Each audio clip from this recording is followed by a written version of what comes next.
জামায়াত ইসলামের আমির প্রকাশ্যে একজন মহিলাকে জড়িয়ে ধরলেন। কুদ্দুস টিভি নামক একটি পেজ থেকে পোস্ট করে জানানো হয়, পুরনো প্রেমিকাকে কাছে পেয়ে জড়িয়ে ধরলেন জামায়াত ইসলামের আমির। যারা এই ধরনের পোস্টগুলো করছিলেন তারা একটু ওই দিকে তাকিয়ে দেখেন, আপনাদের দলের লিডারও ঠিক একইভাবে এই সকল মহিলাদেরকে জড়িয়ে ধরছিলেন। মানে রাজনৈতিক কিছু ব্যক্তিত্ব আর মস্তিষ্কবিহীন কিছু মানুষের কি কখনো লজ্জা শরম হবে না? তাদেরকে এরা জড়িয়ে ধরছেন, তারা কারা, তাদের পরিচয় কি আপনারা জানেন? এরা সেই সকল মা, যেই সকল মায়েরা 24 আন্দোলনে তার সন্তানকে হারিয়েছে। ঘর থেকে মায়ের কাছ থেকে দোয়া নিয়ে বের হয়েছিল, মা আমি পড়াশোনা করার জন্য কলেজে যাচ্ছি, তবে বাসার মধ্যে আর ফিরে আসতে পারে নাই। তিনি তো জাতির মা, আমার মা, তাকে সম্মান করে আমার দায়িত্ব। এরা সেই সকল মা, যেই সকল মাগুলো এখনো তার সন্তানের সন্তান পায়নি, তার সন্তানকে শেষবারের মতো দেখতে পারে নাই। গুম করে দেওয়া হয়েছে জুলাই আন্দোলনে।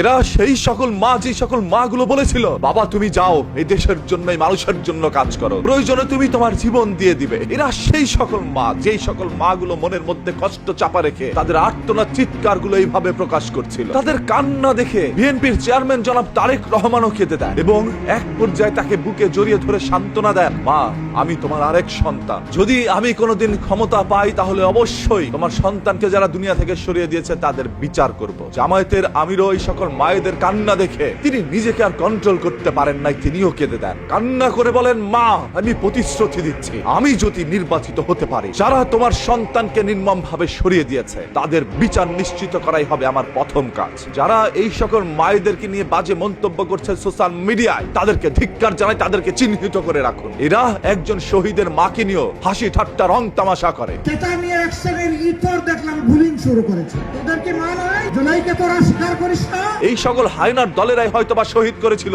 এই জুলাই আন্দোলনের প্রত্যেকটি মানুষকে। রাজনীতি কতটা ভয়ঙ্কর, রাজনীতি একে অপরের জীবন কেড়ে নিতে বিন্দু পরিমাণ চিন্তা করে না। ওই সকল মস্তিষ্কবিহীন রাজনীতি ব্যক্তিত্ব যারা অনলাইনের মধ্যে রয়েছেন, যারা এই সকল জিনিসগুলো নিয়ে হাসি ঠাট্টা করে যাচ্ছেন, এদের মস্তিষ্ক আল্লাহ তাআলা ব্রেনের বদলে তাদের পশ্চাৎ দেশে সেট করে দিয়েছে, যার কারণে এইরকম একজন শহীদের আম্মাকে নিয়েও বাজে মন্তব্য করতে পারে। গতকাল যখন আমি এই ধরনের ভিডিওগুলো দেখছিলাম, ভিতরটা ফেটে যাচ্ছিল, চিৎকার করতে ইচ্ছে করছিল। সেই মায়ের লুকোনো কষ্ট কখনো তোমার মতো জানোয়ার বুঝতে পারবে না, যারা এইভাবে ব্যঙ্গ করে একের পর এক বাজে পোস্ট করে যাচ্ছিলেন। হ্যাঁ, জামায়াতকে নিয়ে কথা বলেন, কোনো সমস্যা নাই। আপনি বিএনপিকে নিয়ে কথা বলেন, কোনো সমস্যা নাই। আপনি একজন শহীদের মাকে নিয়ে এরকম বাজে মন্তব্য করতে পারেন না। জামায়াতের আমির কি কোনো মহিলাকে এইভাবে টেনে ধরে নিয়ে আসছিল জড়িয়ে ধরার জন্য? যারা এদেরকে জড়িয়ে ধরছিলেন তাদের চোখে এরা হচ্ছে একজন মা, আর আপনার চোখে এরা শুধুমাত্র আপনার ভোগ করার খাদ্য। নিজেকে কতটা অসহায় মনে হয় যখন সোশ্যাল মিডিয়ার মধ্যে ঢুকি। ফেসবুকে ঢুকলেই দেখা যায় জামায়াত ইসলামের বিরুদ্ধে বিএনপির কর্মীরা যেইভাবে অপপ্রচার করছে, সেই রকম ভাবে বিএনপির বিরুদ্ধে জামায়াত করছে। কেউ কাউকে ছাড় দিয়ে কথা বলছে না। কেউ বলছে বাংলাদেশের এই নতুন স্বাধীনতা বলতে কিছু নাই, আমি এই স্বাধীনতা মানি না।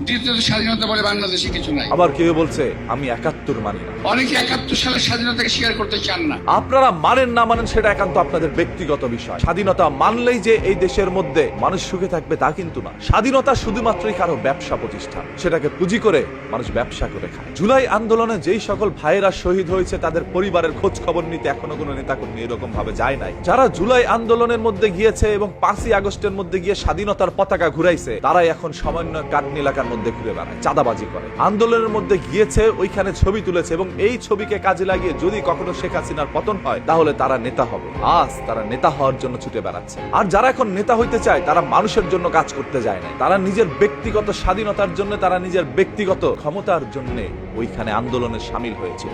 সর্বশেষ কথা একটাই, একজন মায়ের আর্তনাদ দেখার মতো কেউ নেই। এই মা তার সন্তানকে হারিয়েছে, এখন পর্যন্ত সন্তানের শেষ মুখটুকু দেখতে পারে না। এই মা তার সন্তানকে শেষবারের মতো একটুকু দেখতে চায়। এই মায়েরা তার সন্তান হত্যার বিচার চায়। কে শুনে এই মায়েদের আর্তনাদ? আরে আপনি ঠিকই ক্ষমতার চেয়ারে বসবেন, আপনি টাকা পয়সা পাবেন, এই দেশও হয়তো আপনি নিয়ন্ত্রণ করতে পারবেন, তবে এই মায়ের বুকে কি ফিরিয়ে দিতে পারবেন তার সন্তানকে? এই মা কি আর কোনোদিন তার সন্তানকে বাবা বলে রাখতে পারবে? সন্তান কি আর কোনোদিন মায়ের কোলে ফিরে আসতে পারবে? কখনোই পারবে না। তবে সন্তানের আত্মা আর মায়ের মন তখনই শান্তি হবে যখন যারা নির্মম ভাবে এই দুনিয়া থেকে সেই ছোট্ট সন্তানটিকে সরিয়ে দিয়েছিল, তাদের ক্ষমতা পাওয়ার জন্য তাদের বিচার নিশ্চিত করতে পারলেই এরা মরে গিয়েও শান্তি পাবে। এই মা তার সন্তানকে হারিয়েও শান্তি পাবে। তাই তাদের বিচার নিশ্চিত করাই হবে আগামী দিনে সবার লক্ষ্য।